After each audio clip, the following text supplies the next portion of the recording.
नमस्कार, मैं आपका होस्ट और दोस्त सुनील शर्मा स्वागत करता हूं महासेवा न्यूज के खास पॉडकास्ट में। हमारे साथ एक खास मेहमान मौजूद हैं, advocate CA Shilpa Singare madam expert हैं हाउसिंग सोसाइटी और तमाम मामलों की। शिल्पा जी, आज हम खास पॉडकास्ट में बात करेंगे कि आए दिन देखा गया है कि हाउसिंग सोसाइटी में काफी सारे बड़े बड़े कॉम्प्लेक्स मुंबई में बन रहे हैं, तो उन कॉम्प्लेक्सों में बहुत सारे ब्रोकर्स, रियल एस्टेट में जो काम करते हैं ब्रोकर्स, वो रियल एस्टेट एजेंट रहते हैं और वो बाकायदा मेंबर है वहां के सम्मानित। तो सबसे बड़ा सवाल होता है कि वो यदि वो ब्रोकर है, वो रियल एस्टेट है, वो मेंबर्स हैं, तो क्या वो कमेटी मेंबर हो सकता है या वो चेयरमैन सेक्रेटरी बन सकता है? Sunil ji, first of all thank you for inviting me to this podcast. और ये बहुत इंटरेस्टिंग सवाल है और बहुत पेचीदा भी है, काफी ग्रे एरिया भी है रादर। तो देखो, इसका अगर थोड़ा सा मुझे बैकग्राउंड देना है कि आपने मुझे ये सवाल किया कि एस्टेट एजेंट या प्रॉपर्टी ब्रोकर क्या वो मैनेजिंग कमेटी मेंबर बन सकता है या नहीं। मैनेजिंग कमेटी मेंबर बन सकता है या नहीं, मैं ये मैनेजिंग कमेटी मेंबर को बहुत स्ट्रेस कर रही हूँ। तो मैनेजिंग कमेटी मेंबर कौन बनता है? जो मेंबर है। तो मेंबर कौन है? तो आपको उसके लिए जो हमारा अमेंडेड एक्ट है, महाराष्ट्र कोऑपरेटिव सोसाइटीज एक्ट, हमारा बेस एक्ट 1960 है जो अमेंड हुआ है 2019 में। I was part of that amendment committee. तो मेंबर का एक डेफिनेशन दिया गया है।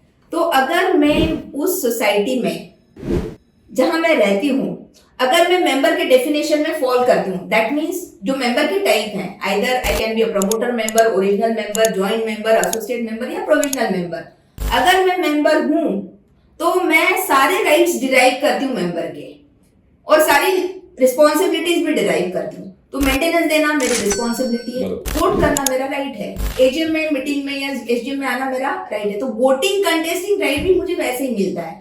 तो अगर कोई एस्टेट एजेंट या प्रॉपर्टी ब्रोकर वो सोसाइटी का, किसी पर्टिकुलर सोसाइटी का अगर सपोज मेंबर है और bona fide, I will use the right word, bona fide member है, तो no one can stop him from becoming a managing committee member, of course.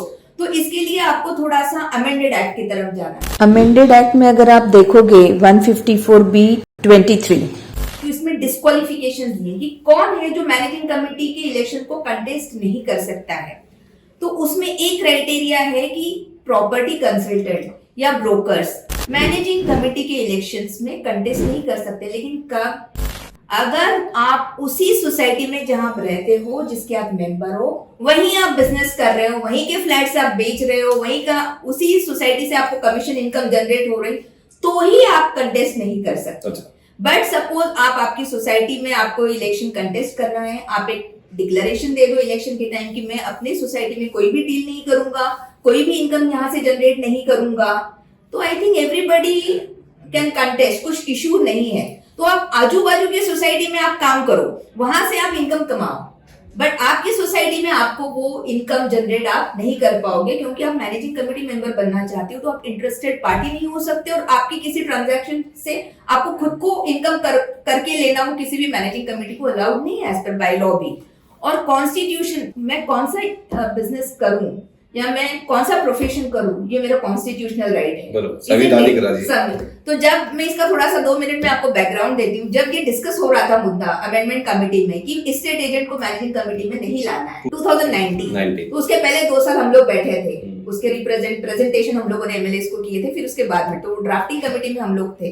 तो ये मुद्दा सब सारे रजिस्ट्रार्स और डिपार्टमेंट वाले, उनका था कि इसकी वजह से बहुत कंप्लेंट्स हैं की ब्रोकर्स असतात, ते स्वतः फ्लॅट विकतात आणि तेच कमिटीमध्ये असतात। So we want that estate agent और broker should not become a managing committee member. ये डिपार्टमेंट का एक उनका देखने का पर्सपेक्टिव था और वो उस तरह से उसको लाना चाहते थे कायदे में। आई थिंक वो मीटिंग में I was the only person जो मैंने इसको थोड़ा सा कंटेस्ट किया। मैंने बोला अगेंस्ट जाके, मैंने बोला ये हर किसी का कॉन्स्टिट्यूशनल राइट है, तो आप ऐसे नहीं बोल सकते हो कि ये एस्टेट एजेंट या ब्रोकर इसीलिए नहीं आ सकता। आपको उसको डाइल्यूट करना पड़ेगा, आप उसको डाइल्यूट करो और फिर चाहिए तो वो प्रोविजन लाओ। लेकिन आप डायरेक्टली ऐसे करोगे तो ये आपको कॉन्स्टिट्यूशनल इश्यूज इसके फेस करने पड़ेंगे, इसमें काफी लिटिगेशन आके खड़ा हो सकता है।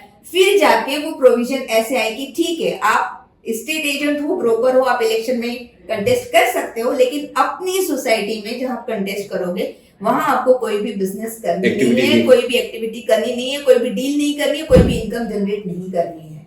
बट अदरवाइज बन सकते हैं। बिल्कुल, आप कोऑपरेटिव हाउसिंग सोसाइटी में जिसमें रहते हो और आप रियल एस्टेट में ब्रोकर हो, बड़े हो, छोटे हो, जो भी एस्टेट एजेंट हो, तो वहां पर आप बिजनेस नहीं कर सकते हो। बाहर की दूसरी सोसाइटियों में आप बिजनेस कर सकते हो।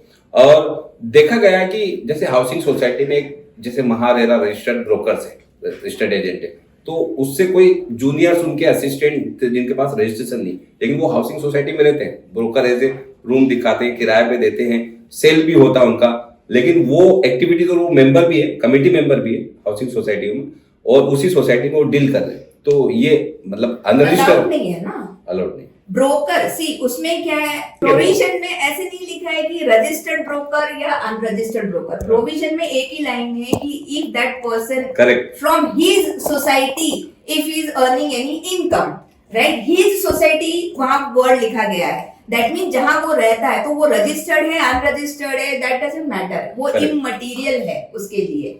तो आप मेंबर हो, वहां से इनकम कमा रहे हो, वहां डील्स कर रहे हो, किसी ने प्रूव कर दिया तो आप बिल्कुल, आप रजिस्टर हो या अनरजिस्टर उससे कोई फर्क नहीं पड़ता, लेकिन आप किसी ने प्रूफ एविडेंस के साथ में कर दिया कि आपने ब्रोकरेज ली है या आपने अर्निंग की है, तो आपकी वहां से मेंबरशिप रद्द हो सकती है। रजिस्टर्ड ब्रोकर या अनरजिस्टर्ड ब्रोकर ये तो रेरा के लिए, जो नए प्रोजेक्ट्स है उनके लिए, तो अभी तो पुराने प्रोजेक्ट्स है और रीसेल के लिए वैसे भी एप्लीकेबल नहीं है, तो वो मुद्दा नहीं आ सकता। शिल्पा जी, आपका अनुभव अपने शेयर किया और आप उस वक्त कमेटी में भी थी, तो इस अहम जानकारी के लिए आपका बहुत बहुत धन्यवाद। Thank you very much. Thank you.